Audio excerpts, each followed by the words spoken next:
মামা মামা মারতেছো কেন? মামা মামা মারতেছো কেন? মামা ও মারো না তো কি করুন তোরে? এই তোর কানের ভিতরে যায় নাই?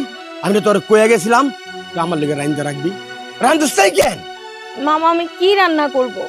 বাড়িতে তো কিছুই নাই। আমি তোমার অনেক আগেই কইছিলাম মামা বাজার করে নিয়ে আসো, তুমি মনে হয় ভুইলা গেছো, এর জন্য আনো নাই। আমি আমি এর জন্য কিছু রাঁধতে পারি নাই মামা।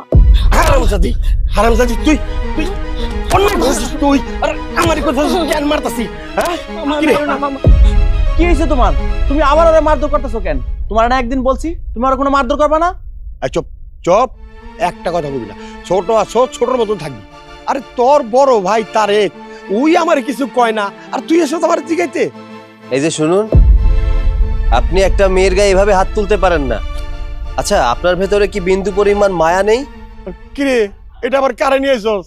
ওরা তো দরদ উতলায় উঠছে, তুমি কেটা বাবা? আমার বাইক নিয়ে লিখে তোমার দরদ উতলায় উঠছে। আমার বন্ধু, ওর নাম সৈকত, রসুলপুর থেকে আসছে। রসুলপুর থেকে আইছে, ভালো কথা। তোর বন্ধু তোর লগে রাখ, কিন্তু ওরা ভালো মতন বুঝায় দে আমার বাইক নিয়ে যাতে কোনো কথা না কয়। কেন কথা বলতে পারবো না? দেশের সাধারণ নাগরিক হিসেবেও আমি কথা বলতে পারি, কারণ অন্যায় সহ্য আমি কখনো করিনি আর করবো না। আপনি আজকের পর থেকে এই মেয়েটার গায়ে কখনো হাত দিবেন না। বাবা বাবা বাবা, হ্যাঁ এইটা আবার কোন মাত বড় দেখতেছি? আমি বলে আমার বাইকনির উপর অত্যাচার করতে পারবো না? আমার বাইকনির অত্যাচার করলে তোমার তো জ্বলতেছে কেন? হ্যাঁ দেখুন, মানবতা বলতেও কিন্তু একটা কথা আছে। আমি মানবতার খাতিরে হলেও এই কথাটা বলতে পারি যে আপনি এই মেয়েটার গায়ে কখনো হাত দিবেন না, আর ভবিষ্যতে কখনো যদি ওনার গায়ে হাত তোলার চেষ্টা করেন আমি আইনের আশ্রয় নিতে বাধ্য হব। ঠিক আছে, ঠিক আছে, এখন না কিছু কইলাম না, আবার ধন সুযোগ পাবো না, না আবার পিটামু। তুমি কতক্ষণ রাখবা চোখে চোখে? মাত ভরি। ভাইয়া, তুমি মামাকে কেন আটকাতে গেলে? তুমি জানো না মামা কেমন মানুষ? আজকে না হয় তুমি মামাকে আটকালে, কিন্তু মামার হাত থেকে কতদিন বাঁচাবে? প্রতিদিনই মামা এরকম আমার গায়ে হাত তোলে, পান থেকে চুন ঘষলেই আমার গায়ে হাত তোলে। তুমি চলে গেলে আবার আমাকে মারবে। দিনের পর দিন একটা মানুষ আপনার উপরে অত্যাচার করছে আর আপনি মুখ বুজে সহ্য করছেন। দেখুন, প্রতিবাদ করতে জানতে হয়। আপনি যখন শক্ত হবেন তখন সে আপনার সাথে কোনো খারাপ আচরণ করবে না। কথায় আছে না, শক্তের ভক্ত নরমের জম? এর জন্য সবসময় প্রতিবাদ করবেন। কেউ অন্যায়ভাবে আপনার সাথে খারাপ আচরণ করলে তার প্রতিবাদ করতে শিখবেন। আমি হলাম এতিম মানুষ, আমার বাবা মা কেউ নেই। আমি ছোটবেলা থেকে মামার কাছেই মানুষ। আমি কি করব বলেন তো? মার খাওয়া ছাড়া কি আর কোনো উপায় আছে? সব কাজ আমার করতে হয়। একটু ভুল হলেই মামা আমার গায়ে হাত তোলে। এর মধ্যে মামা সারাক্ষণ মদ খেয়ে মাতলামও করে। ওনার মাথায় কি কোনো সেন্স কাজ করে? উনি কখন কার সাথে কি ওনার মাথায় কি কোনো সেন্স কাজ করে? উনি কখন কার সাথে কেমন ব্যবহার করে? আচ্ছা ঠিক আছে সৈকত, চল বাড়িতে যাই।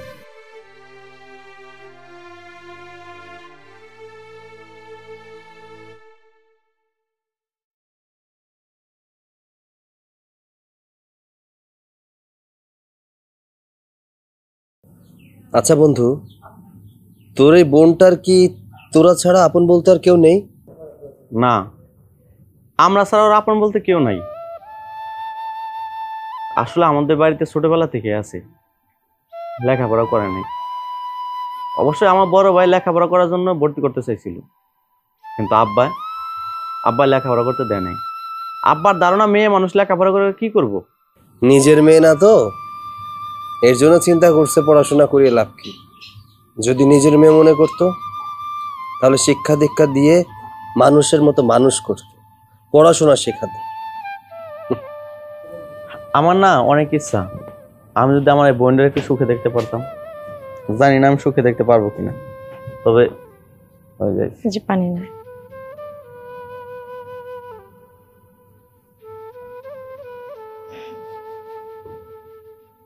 ভাইয়া, তুমি আমার সুখের কথা চিন্তা করতেছো তাই না? আমি জানি তোমরা আমার অনেক ভালোবাসো, তুমি, বড় ভাইয়া, কিন্তু আমার কপালেই তো দুঃখ লেখা। তোমরা চাইলেই কি কপালের দুঃখ মুছতে পারবা? আমি হইলাম এতিম মানুষ, এতিমের কপালে কি আর সুখ লেখা থাকে? আপনি ভুল বললেন। দেখুন, কার ভাগ্য কোথায় গিয়ে দাঁড়াবে সেটা উপরওয়ালা ছাড়া কেউ জানে না।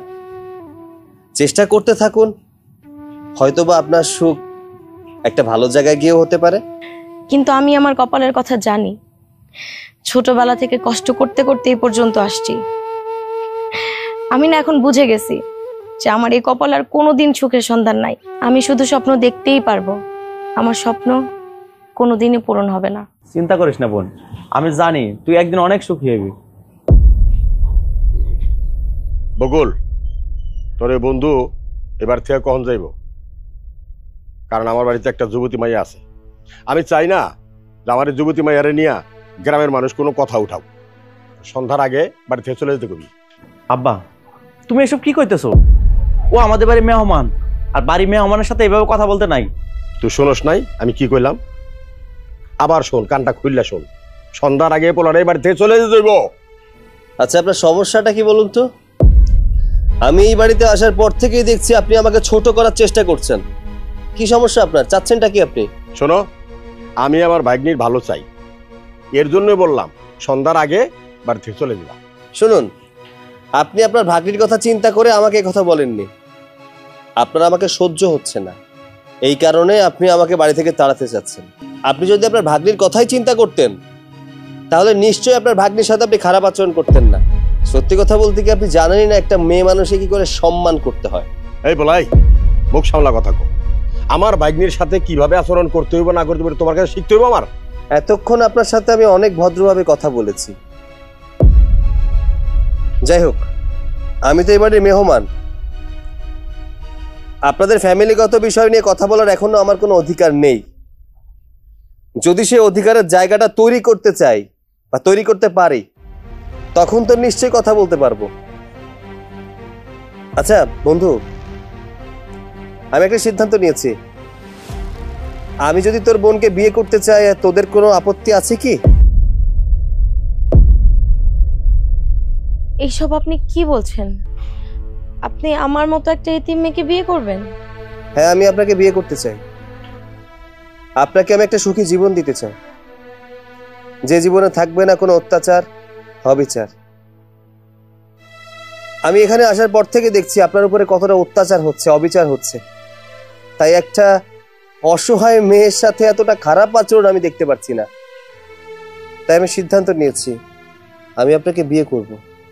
দাও কি কয় না কয়। আরে শোনো, তুমি চাইলেই কি আমার ভাগ্নিরে তোমার হাতে তুলে দিমু? আমি আপনার ভাগ্নিকে বিয়ে করতে চাই। বলুন, তার বিনিময়ে আপনাকে কি দিতে হবে?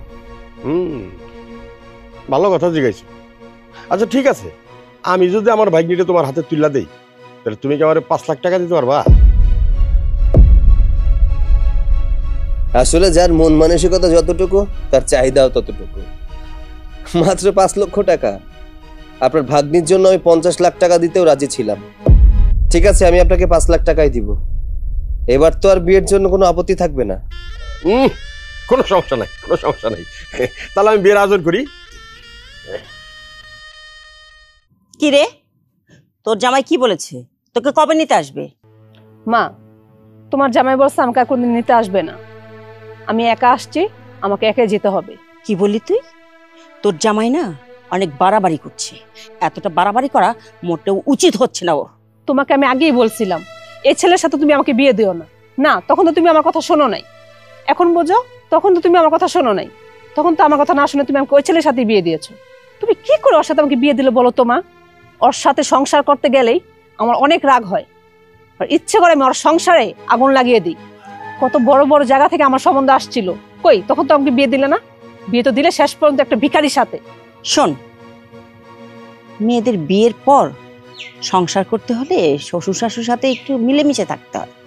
গরিব ঘরে বিয়ে দিয়েছিলাম তোকে, ভাবছিলাম তুই ওই ছেলেটাকে ম্যানেজ করে থাকতে পারবি, কিন্তু না, তুই না কিছুই পারলি না জীবনে। মা, এই আমার মা, সালাম করো। দাঁড়া সৈকত, তুই কাকে সালাম করতে বলছিস? মেয়েটা কে? মা, ওকে আমি বিয়ে করেছি, ও তোমার বৌমা। তুই বিয়ে করেছিস মানে? আমি বুঝিনি, আবার বলতো কি বলছিস? ইয়ে মানে মা, আসলে তোমাকে না জানিয়ে বিয়েটা করে ফেলেছি, এর জন্য দুঃখিত। তবে যেহেতু বিয়ে করেছি ও তোমার বৌমাই মা। আই মে আই, তোমার বংশ পরিচয় কি? তোমার বাবার নাম কি? আসলে আমার বংশ পরিচয় দেওয়ার মতো কোনো পরিচয় নেই। আমার বাবা মা কেউ নেই, আমি এতিম। আসলে মা আমার আপন বলতে তেমন কেউ নেই, একটা মামা আর আমার ভাই আছে। কি বললি তুই? একটা এতিম মেয়েকে বিয়ে করে তুই এই বাড়িতে নিয়ে এসেছিস? সৈকত, এই মেয়েটাকে বিয়ে করার আগে তুই একটাবারও চিন্তা করলি না এই বাড়ির বউ হওয়ার যোগ্য কিনা? মা, আমি তোমার কষ্টটা বুঝতে পারছি। তোমাকে না জানিয়ে একটা বংশ পরিচয়হীন একটা মেয়েকে বিয়ে করেছি। তবে মা, মেয়েটা ভালো, আমার ওকে পছন্দ হয়েছে। ওর আচার ব্যবহার আমার পছন্দ হয়েছে। ওকে আমি ছোটবেলা থেকে চিনতাম। ওর ভাইয়ের সাথে আমার বন্ধুত্বপূর্ণ সম্পর্ক অনেক আগে থেকে। সেই সূত্র ধরে ওর সাথে যখন আমি কথা বললাম, আমার ওকে মনে ধরেছে, তাই সরাসরি বিয়েটা করে ফেলেছি মা। বুঝলাম, ওর প্রতি তোর একটা মায়া জন্মেছিল, তাই বলে ওকে তো বিয়ে করে নিয়ে আসতে হবে এই বাড়িতে? হ্যাঁ, তুই যদি আমাকে বলতিস ওকে এই বাড়িতে জায়গা দিতে হবে, আমি ওকে কাজের মেয়ে হিসেবে জায়গা দিতে পারতাম। শোন সৈকত, কোনো এতিম মেয়ে এই বাড়ির বউ হওয়ার যোগ্যতা রাখে না। তুই এক্ষুনি এই বাড়ি থেকে ওকে বের করিয়ে দে। মা, তুমি খুব ভালো করেই জানো আমি অন্যায়কে কখনো প্রশ্রয় দিই না বা অন্যায় করিও না। যেহেতু আমি ওকে বিয়ে করে ফেলেছি, ও আমার বউ। আর স্বামী যেখানে থাকে স্ত্রী সেখানেই থাকে। তো আমি যেহেতু এখানে থাকি, আজ থেকে ওর স্থান এখানে। বাপরে, চলো ভিতরে চলো।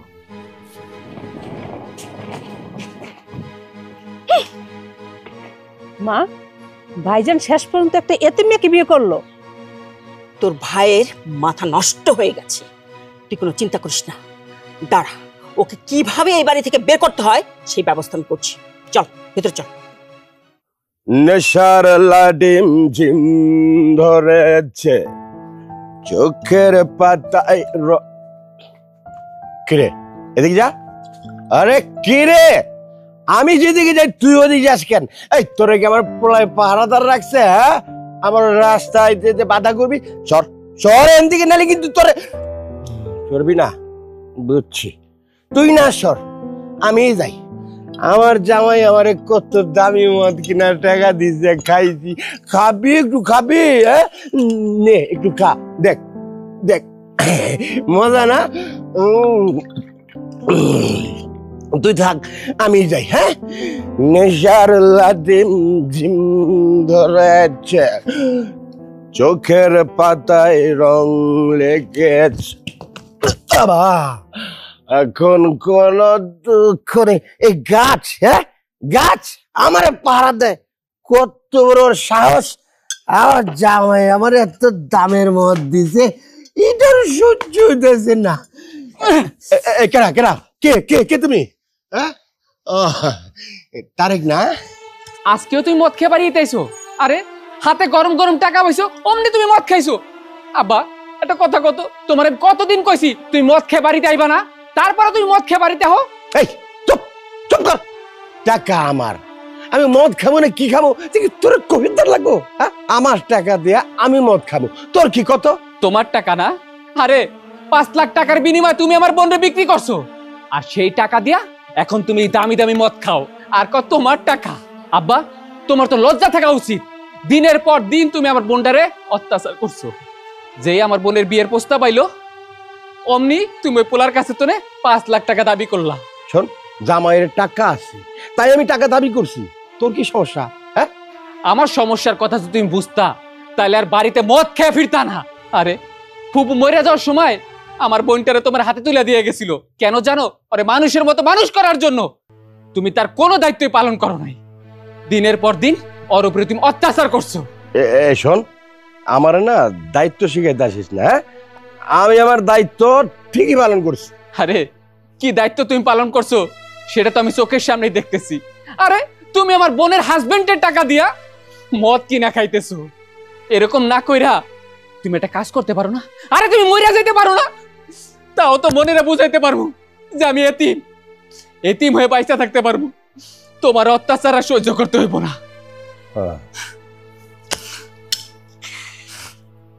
হারামজাদা কইলো কি? হ্যাঁ, আমারে মরতে কইলো?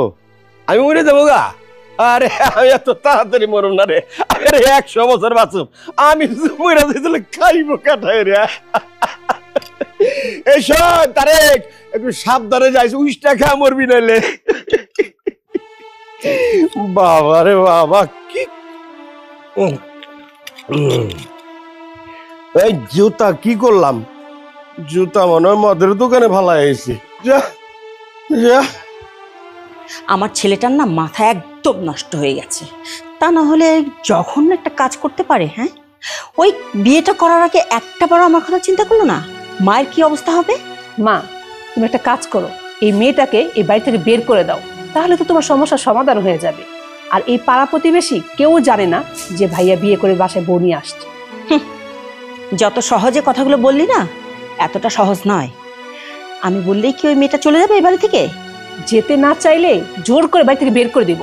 হ্যাঁ, আমরা মেয়েটাকে জোর করে ঘাট ধাক্কা দিয়ে বের করে দিই, তারপর সৈকত এই বাড়ি থেকে সারা জীবনের জন্য চলে যান। তুই তো এটাই চাচ্ছিস, তাই না? তাহলে মা, তুমি কি করতে চাচ্ছ? কিছু তো একটা করতে হবে, দেখি কি করা যায়। এই ছোট লোকের বাচ্চা, এখানে কি চাস তুই?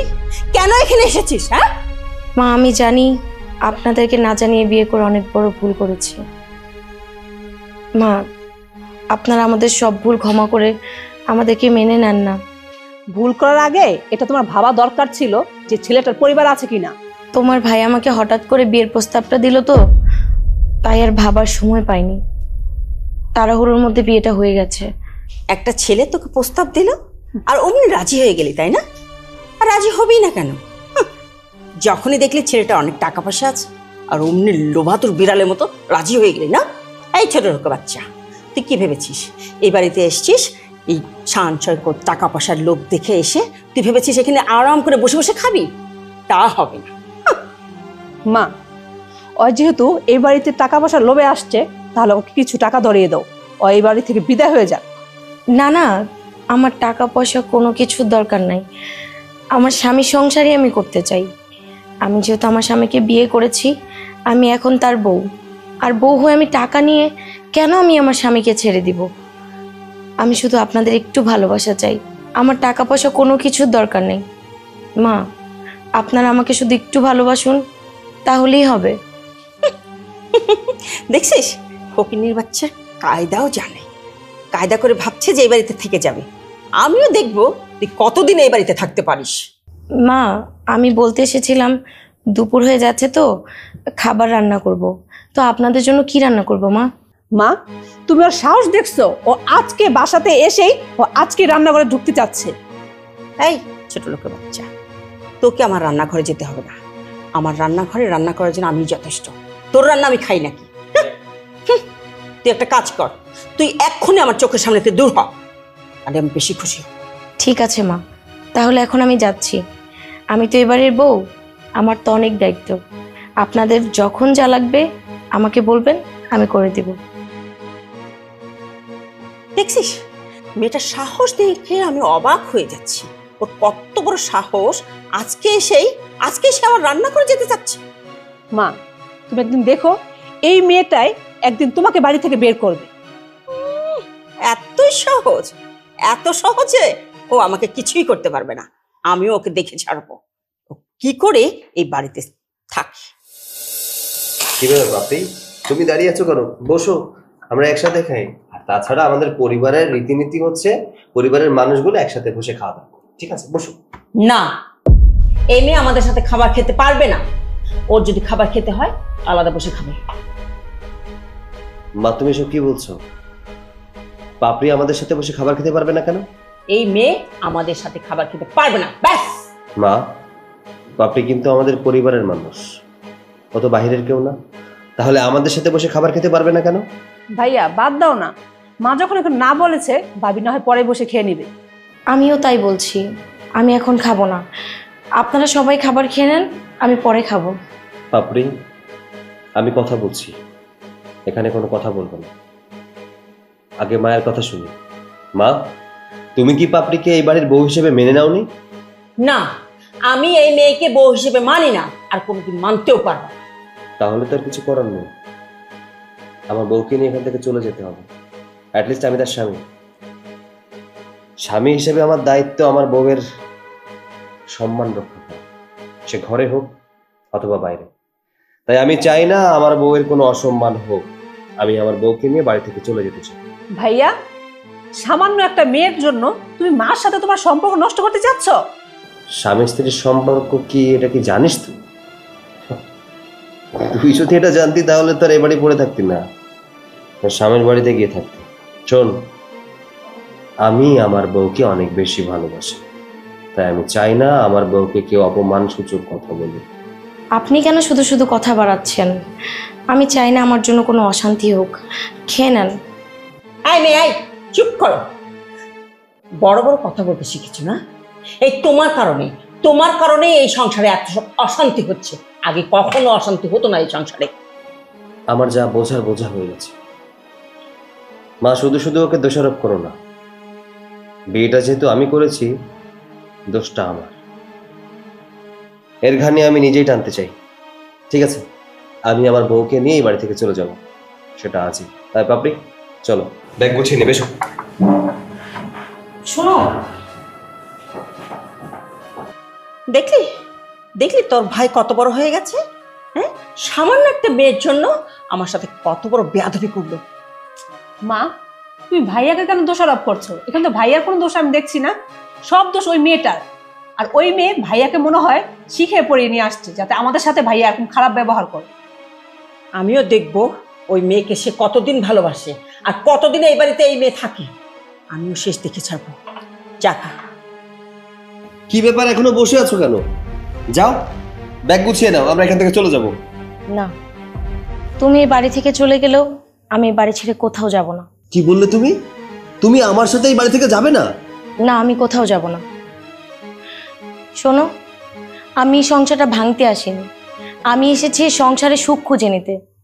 তুমি তো জানোই আমি এতিম, ছোটবেলায় বাবা মা সবাইকে হারিয়েছি। আমি না ভালোবাসা কি জিনিস সেই ভালোবাসাটাই পাইনি। আর এই বাড়িতে এসে তোমার মাকে মা বলে ডেকেছি, তোমার বোনকে বোন বলে জেনেছি। আমি না সবার মাঝে ভালোবাসা খুঁজে নেব।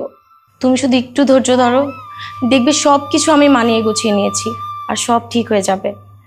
আমি যেহেতু এই সংসারে সব কিছু পেয়েছি, এখান থেকে কেন যাব বলো তো? সাদা মনে তুমি যতই মেনে নেওয়ার চেষ্টা করো না কেন, তারা কখনোই তোমাকে মেনে নেবে না। এখানে থাকলে শুধুমাত্র কষ্টই পাবে, আর কিছুই না। আমি তো ছোটবেলা থেকেই কষ্ট পেতে পেতে মানুষ হয়েছি। এখন না আমার কাছে কোনো কষ্টকেই কষ্ট মনে হয় না। আর এটুকু কষ্ট তো সমস্যা নেই, আমি মানিয়ে গুছিয়ে নিতে পারবো।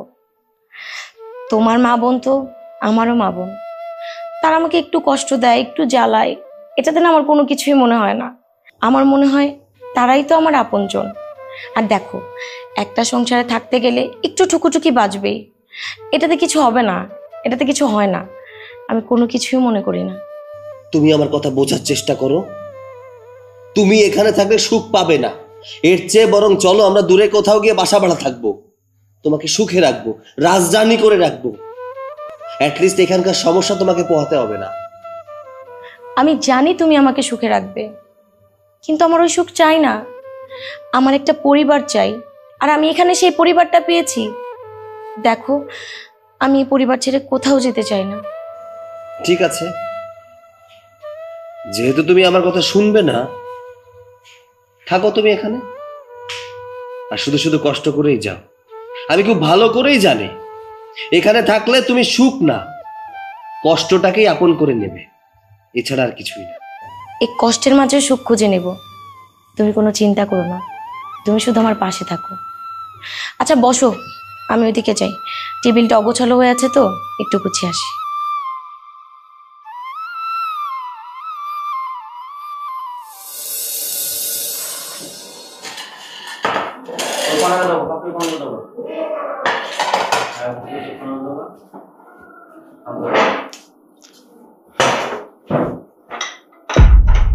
কি ব্যাপার, আপনি কি? আপনাকে তো ঠিক চিনতে পারলাম না। জি, আমি এবারে নতুন বউ, কিন্তু আপনি কে? আপনাকে তো চিনতে পারলাম না। আমার পরিচয়, আমি হচ্ছি এবারের একজন অভাগা জামাই। বিয়ে ঠিকই করেছি, কিন্তু কখনো স্বামীর অধিকার পাইনি।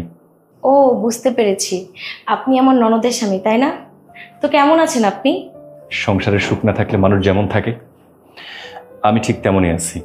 ভাই, মন খারাপ করবেন না, মিলেমিশে দুজন সংসার করুন, একদিন দেখবেন সব কিছু ঠিক হয়ে গেছে। সুখ সুখ মনে হয় আমার কপালে কোনোদিন শুইবে না। আপনার যে ননদিনী আছে না, সে তো বলেই দিছে সে কোনোদিন আমার বাড়িতে যাবে না, সে নাকি সারাটা জীবন এই বাড়িতে থাকবে। কি হচ্ছে? আমার ভাইয়ের মাথা খাওয়া শেষ হয়েছে, এখন তুমি আমার স্বামীর মাথাটা খাচ্ছ? ঠিক মতো তো নিজের সংসারটা করতে পারছো না, শুধু অশান্তি বাঁধাচ্ছ। আরে কি বলছো উল্টাপাল্টা কথা? ভাবি তো অশান্তি করার মতো কিচ্ছু বলেনি। ভাবি এতক্ষণ যা কিছু বলছে সবকিছু আমাদের সংসারের ভালোর জন্যই বলছে। হ্যাঁ, আমি বুঝতে পারছি তোমরা কতটা ভালো কথা বলতেছো দুজন মিলে। বাবির হয়ে আর সাফাই গাতে হবে না তোমার। এতদিন পরে এই বাসায় আসছো, আমার সাথে দেখা না করে, কথা না বলে তুমি ভাবির সাথে দাঁড়িয়ে আমার নামে বদনাম করছো। দেখো লিজা, তোমার নামে তোমার স্বামী অনেক ভালো ভালোই কথা বলছিল, খারাপ একটা কথাও বলেনি। আর তোমার স্বামী অনেক ভালো মানুষ, তাকে দেখলেই বোঝা যায়। এই শোন, তুই না ভালো সাজার চেষ্টা করবি না। তুই যে কতটা শয়তান তা আমি তোকে ভালো করে চিনি। ছাড়ো, ব্যথা পাচ্ছি। ভালো মানুষ না, তুই সাজবি না। আমি তোকে ভালো করে চিনি, তুই কতটা শয়তান। কি করছো তুমি? ছাড়ো। তুমি কি অমানুষ হয়ে গেছো নাকি? হ্যাঁ, একটা ভালো মানুষের সাথে কিভাবে ব্যবহার করতে হয় এটুকু জ্ঞানবোধ তোমার মধ্যে নাই? বাহ, দুজনকে দেখে দুজন ভালোই বোঝাপড়া হয়ে গেছে। আমি এই বোঝাপড়া শেষ করতেছি। দেখলেন তো ভাবি, এই সংসারে সারাক্ষণ এই সমস্তই চলতে থাকে, কখনো তো আমাকে একটু বুঝতে চায় না। জানি না আমি কি করব। ধৈর্য ধরেন, আল্লাহর উপরে ভরসা রাখেন, দেখবেন একদিন সব ঠিক হয়ে গেছে। আপনি যান, ওর কাছে গিয়ে ওকে বোঝানোর চেষ্টা করেন, আমি আমার কাজগুলো শেষ করি।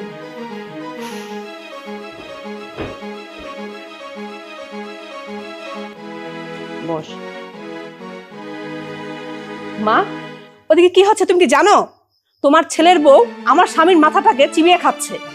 আরে বাবা, কি হয়েছে খুলে বল। তুই যদি কিছু না বলিস আমি বুঝবো কিভাবে?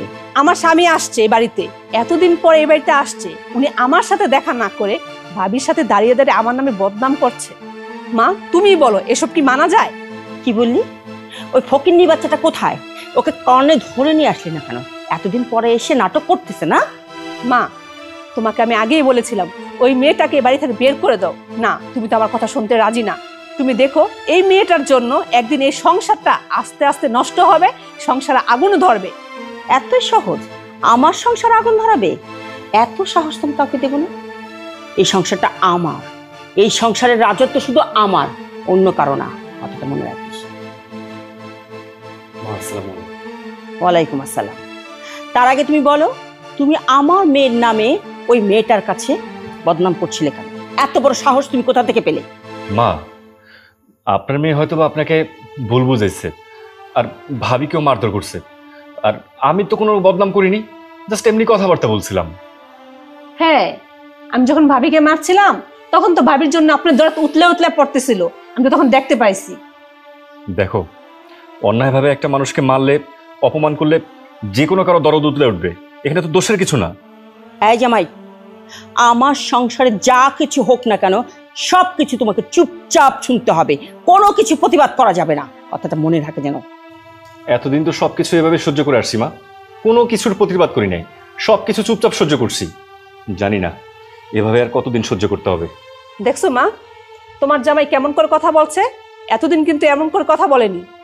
শোনো, প্রথমবারের মতো তোমাকে আমি ক্ষমা করে দিলাম, দ্বিতীয়বার যদি তুমি এরকম ভুল করো আমি কিন্তু তোমাকে কিছুতেই ক্ষমা করব না। যাও, ঘরে যাও, রেস্ট করো।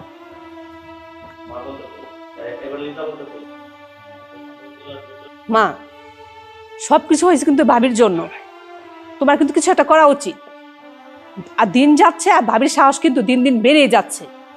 আরে বাবা থাম তো, তুই এত চিন্তা করিস না, আমি একটা কিছু করছি তো, দেখ শুধু তুই। শোনো, আমি তোমাকে নিতে আসছি, মা তোমাকে নিয়ে যেতে বলছে। যে সংসার তোমার মা আছে সেই সংসার আমি যেতে পারবো না। তুমি যদি আমাকে নিয়ে আলাদা থাকতে পারো তাহলে আমি তোমার সাথে সংসার করবো, না হলে আমি তোমার সাথে সংসার করবো না।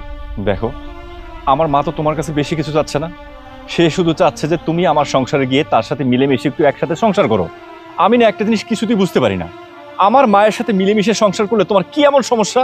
দেখো, আমি তোমার মায়ের সাথে মিলেমিশে সংসার করতে পারবো না। তুমি যদি আমাকে নিয়ে একা থাকতে পারো আমি তাহলে তোমার সংসার করব, আর না হলে তুমি আমাকে তালাক দিয়ে দাও।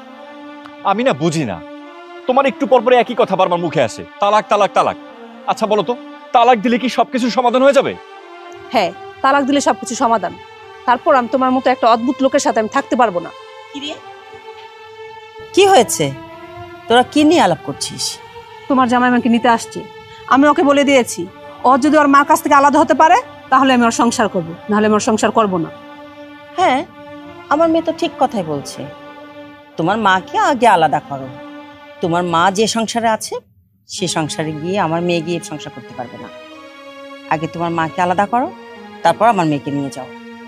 আমি না একটা জিনিস কিছুতেই বুঝতেছি না, আপনি মা হয়ে আপনার মেয়েকে এসব কি শিক্ষা দিচ্ছেন? হ্যাঁ, আর যেখানে আপনি আপনার মেয়েকে বলবেন যে শ্বশুর শাশুড়ি শ্বশুর বাড়ির লোকজন সবার সাথে মিলেমিশে সংসার করার জন্য, তা না, আপনি কি করতেছেন? আপনার মেয়ের সংসার ভাঙার জন্য মেয়েকে একদম রীতিমতো উস্কানি দিচ্ছেন। কি ব্যাপার? তোমার কি মনে হয় আমার মেয়ে যে তোমার মার সেবা করবে, তোমার ওই বয়স্ক মাকে রান্না বান্না করে খাওয়াবে? আমার মেয়ে এগুলো করতে পারবে না। তুমি যদি আমার মেয়েকে নিয়ে সংসার করতে চাও তাহলে তোমার মাকে আলাদা করে দাও। তোমার মার সঙ্গে আমার মেয়ে কিছুতেই সংসার করতে পারবে না। আর যদি সেটা না পারো আমার মেয়েকে তালাক দিয়ে দাও। দেখেন মা, আপনাকে আমি স্পষ্ট করে একটা কথা বলি, আপনার মেয়ে যদি আমার মায়ের সেবা যত্ন করতে না পারে তাহলে আপনার এই মেয়ের সাথে না আমি সংসার করব না। আমার সাথে সংসার করতে তোমাকে কে বলেছে? আমি তো বলিনি তুমি আমার সাথে সংসার করো। আমি তো তোমার কাছ থেকে তালাক চেয়েছি, আমাকে তালাক দিয়ে দাও। ঠিক আছে, আমি এখন চলে যাচ্ছি। আপনার মেয়েকে আমি সময় মতো ডিভোর্স লেটারটা পাঠিয়ে দেব। ডিভোর্স লেটার পাঠিয়ে দেব? আমি ভয়ে একদম আটকে গেলাম। তুই চিন্তা করিস না, ওরকম জামাই চলে গেছে তো কি হয়েছে? ওরকম হাজারটা জামাই আমি তোর জন্য নিয়ে আসতে পারবো। চল ঘরে চল, দুঃখ করিস না।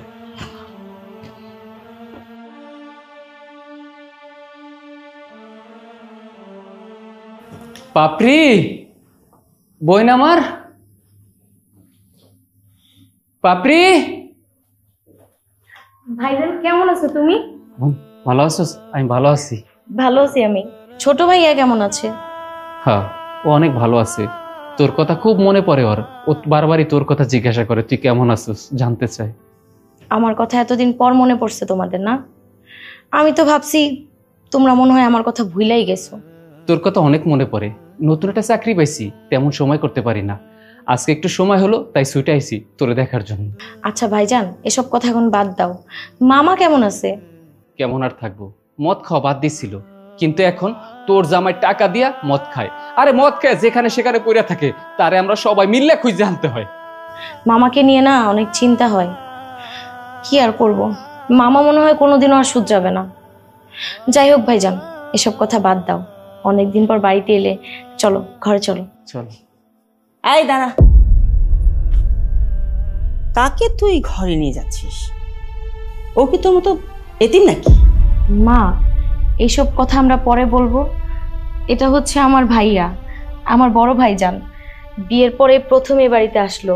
ভাইজানকে নিয়ে ভিতরে যাই মা। কেন, সত্যি কথা বলতে কি তোমার সাহস নাই নাকি বাইরের সামনে সত্যি কথা বলা যাবে না? এই ছোট লোকের বাচ্চা, তুই তোর বোনকে বড়লোক ঘরে বিয়ে দিতে গেছিস কেন? হ্যাঁ, কোনো ছোট লোকের বাচ্চা দেখে বিয়ে দিতে পারিস না? মা, বড়লোকের ঘরে তো টাকা আছে, গরিবের ঘরে তো কোনো টাকা নাই। আপনারা এইভাবে বললেন না। টাকা পয়সার জন্য আমার বোনটা এই বাড়িতে বিয়ে দেয়নি। আপনার ছেলে পছন্দ করে আমার বোনটা বিয়ে করছে। আমার ছেলেকে তোরা জাদুটোনা করেছিস, জাদুটোনা করে তোর এই বোনটাকে ঘুচিয়ে দিছিস আমার ছেলের সাথে। মা, তোমাকে কতবার বলেছি এইসব বিষয় নিয়ে ওর সাথে কোনো কথা বলবে না। বিয়েটা আমি নিজ ইচ্ছাই করেছি, কেউ আমাকে জোর করে বিয়ে দেয়নি। ও এমন কি কাজ করেছে যাতে ওকে এত কথা শোনাচ্ছিস? বাড়িতে একটা মেহমান এসেছে, তার সম্মানটুকু রাখ। তোমার বউ এরকম কোনো ভালো কাজ করেনি যে তাকে আমরা মাথায় নিয়ে নাচবো। কি করে নাই তোর বউ? তোর বউ আমার মেয়ের নামে আমার মেয়ের জামাইয়ের কাছে বদনাম করতেছিল। এটা কি সে অপরাধ করে নাই? বিশ্বাস করো, আমি খারাপ কোনো কিছু বলিনি। তখনই তোমার বোনের জামাইয়ের সঙ্গে আমার দেখা হয়েছিল। আমরা শুধু পরিচিত হচ্ছিলাম, আর কিছুই না। বাপরে, আমি খুব ভালো করেই জানি তুমি কারণ আমি বদনাম করতে পারো না, সেই বিশ্বাসটা তোমার উপর আমার আছে। বাহ বাহ বাহ বাহ বাহ বাহ, কি চমৎকার কথা। মা বোনের কথায় তোর বিশ্বাস নেই, আর বিশ্বাস তোর বইয়ের প্রতি, তাই না? মা, আমি তোমাকে বলেছিলাম না এই মেয়েটা ভাইয়াকে জাদুটনা করে বশ করে নিয়েছে। চলো তো, চলো রুমে চলো। ভাই, যে অশান্তির কারণে আমার বোন এই বাড়িতে বিয়ে দিছি, সেই অশান্তি এই বাড়িতেও। আপনি কোনো চিন্তা করবেন না, আমি আপনার বোনের কোনো ক্ষতি হতে দিব না। আমি আপনার বোনকে অনেকবার বলেছি যে চলো আমরা এই বাড়ি থেকে চলে যাই, কিন্তু আপনার বোন তো নাছোড় বান্দা, সে কোথাও যেতে চায় না। ভাই, আমার বোন সংসার ভাঙতে পারে না, সংসার করতে জানে। এই বাড়ি ছেড়ে কোথাও যাবে না। ভাইজান, এসব কথা বাদ দাও না, চলো ঘরে চলো। না রে বোন, ভাই আমি যাই। এই মিষ্টিগুলো সব করে আনছিলাম, তোরা সবাই মিলে খাইস। আমার কারণে কোনো অশান্তি হোক আমি এটা চাই না। ভালো থাকিস।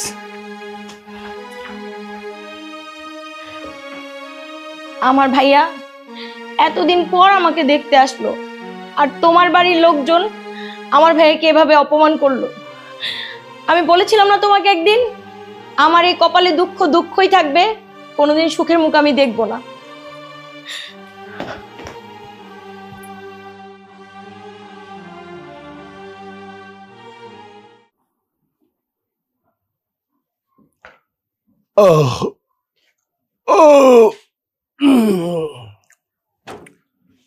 গলার রস শুকায় গেল গা, একটু খাইতে যাবো মাল, পকেটে টাকাই নাই। ওলাটা যে কই গেল তারেক? ও তোর বোনের বাচ্চা গেছে মনে হয়। আয়া বলছ বাবা? হ্যাঁ, আইসা পড়ছি।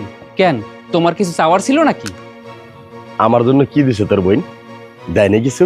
শোনো আব্বা, বোনটার বিয়ে হয়ে গেছে, একটা বারের জন্য তুমি জিজ্ঞাসা করলা না বোনটা কেমন আছে? কি জিজ্ঞাসা করলা তোমারে কিছু দিছে কিনা? সব সময় না নিজের চিন্তাটাই করলা, সন্তানের চিন্তাটা করলাম না। কেন ভালো নাকি তোর বোন? আরে তোর বোনের তো ভালো রাখার লিগে কোটিপতি বাড়িতে বিয়ে দিছ, এইখানে তো ভালো থাকারই কথা, জিজ্ঞাসা করার কি আছে? আব্বা, তোমার জন্য না আমার বোনের জীবনটা নষ্ট হয়েছে, আর এর জন্য দায়ী কে জানো? তুমি। খবরদার, খবরদার, আমার কোনো দোষারোপ করবি না। আমি কিন্তু বিয়ে দেই নাই, তুই নিজের ইচ্ছায় তোর বোনকে বিয়ে দিছ। শোনো, ওনা নিজের জন্য বিয়ে বসে নাই, একটা মাত্র কারণ, সে হচ্ছে তুমি। তোমার অত্যাচার থেকে বাঁচার জন্য বিয়ে করছে। আরে দিনের পর দিন আমার বোনটা তুমি অনেক অত্যাচার করছো, একটা দিনের জন্য ওরে সুখে থাকতে দাও নাই। আমার বোনটা তোমার বাবার মতো ভালোবেসে গেছে, আর তুমি তারে পরের মতো আচরণ করছো। শোন শোন, ও কিন্তু আমার মায়া না, আমার ভাগিনী। এই ছোট্টবেলার থেকে তারা পাল্লা বসে বড় করেছি, আর কি করবো ক? আমার বোনটারে বড় করে তুমি কি করছো? আরে ভালো করে তো লেখাপড়া করতে দাও নাই, কাজের লোকের মতো কাজ করাইছো, একবেলা ঠিক মতো খাইতেও দাও নাই। তারপরও দিনের পর দিন এই বাড়িতে পড়েছিল, কারণ কি জানো? আমাদেরকে ভালোবাসে। এই এই শোন, এই ব্যাগের ব্যাগের করিস না, তোর কথা শুনতে না আমার একদম ভালো লাগতেছে না। তুই আমার চোখের সামনে যা যা। আমি সত্যি কথা কইছি তো, এখন আর ভাল লাগতেছে না। লাগবো কেমন করে? বুঝে না, পোলাপান তো জানা, আমার মতন বয়স হবো না, মালটা জন না খাইতে পারবো, সবই উল্টা উল্টা হয়ে যাবো। থাক দেই, কারো কাছে পাই নাকি।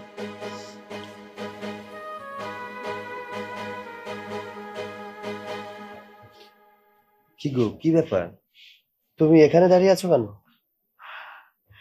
মা না 2 দিন ধরে আমার লগে কোনো কথাই কইতেছে না, আমার হাতের কোনো রান্নাও খাইতেছে না, আমার না কোনো কিছুই ভাল লাগতেছে না।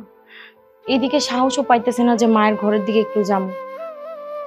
তুমি কি মার লগে আমার একটু কথা কয়ে দিবা? আমি কি মার কাছে যাবো? এই তোমার কি মাথায় সমস্যা নাকি? যে মানুষটা তোমার সাথে সবসময় বকাঝকা করে কথা বলে, হ্যাঁ, অত্যাচার করে তোমার উপরে, সেই মানুষটা তোমার সাথে কথা বলছে, এটা তো খুশির সংবাদ। তুমি তো কথা বলার দরকারটা কি? সে তার মতো থাকুক, তুমি তোমার মতো থাকো। আমি জানি তো আমার সহ্য করতে পারে না, আমার সব সময় বকাঝকা করে, কিন্তু কি করবো কও তো? আমার মনটা না কেন জানি মানতেছে না। সারাক্ষণ মনে হইতেছে যে মারে তো আমি কত ভালোবাসি, মা আমার দেখতে না পারুক। ওই মানুষটা 2 দিন ধরে না খায় আছে, আমার সাথে একটা কথা পর্যন্ত কইতেছে না। আমার না একটু ভালো লাগতেছে না, চলো না একটু যাই। এই মার প্রতি তো ভালোবাসা দেখাতে হবে না তো তোমার? তুমি মার উপরে যত ভালোবাসা দেখাও, মা তোমার উপরে তত চড়াও হয়। কি দরকার আছে বলো তো? তুমি এখন মার ঘরে গিয়ে ভালোবাসা দেখাবা, আর সে তোমার সাথে রাগ দেখিয়ে কথা বলবে? দরকার নেই, সে তার মতো থাক, তুমি তোমার মতো থাকো। আমি না কোনো কথা শুনতে চাই না। মা 2 দিন ধরে খাবার খাইতেছে না, আমার একটু ভালো লাগতেছে না। আমি মার কাছে যাবো, তুমি চলো। আর তুমি কেন বুঝতে পারছো না? তোমাকে আমি বললাম না, তুমি এখন যদি ওই রুমে যাও তোমাকে শুধু শুধু কথা শোনাবে। কি দরকার বলো তো? এর চেয়ে বরং চলো ঘরে চলো। বুঝতে পারছি, ঠিক আছে, তোমার যেতে ইচ্ছা করছে তো এখন যাওয়া লাগবে না, কালকে সকালে চলো। হ্যাঁ, এখন চলো চলো ঘরে চলো। দেখো বোন, সংসারটা এমনভাবে নষ্ট করো না। তোমার স্বামী অনেক ভালো মানুষ, সে তোমাকে অনেক ভালোবাসে। আর একটা সংসারে থাকলে মান অভিমান ঝগড়াঝাটি টুকিটাকি লেগেই থাকে, সেটা নিয়ে অভিমান করে বসে থাকলে কি চলবে? আমি বলি কি, তুমি তোমার সংসারে ফিরে যাও, দেখবে তোমরা একদিন অনেক সুখী হতে পারবে। আমার ভালো মন্দ নিয়ে আপনার ভাবতে হবে না, আপনি এখান থেকে যান। এই যে দেখো, তুমি মা, তোমরা আমাকে কত অপমান করো, কত কিছু বলো। আমি কি এই বাড়ি ছেড়ে চলে গিয়েছি? আমি কিন্তু এই বাড়ি ছেড়ে কোথাও যেতে চাই না। কেন জানো? কারণ বিয়ের পর মেয়েদের স্বামীর ঘরই সব কিছু, আর আমার স্বামীটাও তো অনেক ভালো। আর তোমরা যদি আমাকে কোনোদিন আরও অত্যাচারও করো তাও আমি যাব না, কারণ আমি আমার স্বামীকে অনেক ভালোবাসি, তোমাদেরকে অনেক ভালোবাসি। আমি মনে করি তুমি আমার বোন আর তোমার মা আমার মা। আমি যেমন তোমাদেরকে আপন করে নিয়েছি, তুমিও তোমার স্বামীর বাড়ির লোকজনকে আপন করে নাও, দেখবে সংসারে অনেক সুখ এসেছে। আচ্ছা, আপনি আমাকে এ বাড়ি থেকে কেন বের করতে চাচ্ছেন? তোমার লাভ কি? দেখো বোন, আমার কোনো লাভ নেই, আমি যা বলছি তোমার ভালোর জন্য। কেন তোকে বের করে দিতে চাচ্ছি বুঝতে পারছিস না? তুই এই বাড়ি থেকে চলে গেলে পুরো বাড়িটা রাজত্ব একা করবে, বুঝিস না তুই? মা, এটা আমার বাবার বাড়ি আর আমি এখানেই থাকবো। বোন, আমি কিন্তু তোমার ভালোর জন্যই বলেছি, আমি কিন্তু আমার ভালোর জন্য বলিনি। এই হারামজাদি ইচ্ছা মতো মার, এমন করে মারবি যেন ওর শিক্ষা হয়ে যায়, সময় মতো শিক্ষা পাবে। মা, তুমি আর লিজা মিলে কি শুরু করেছো?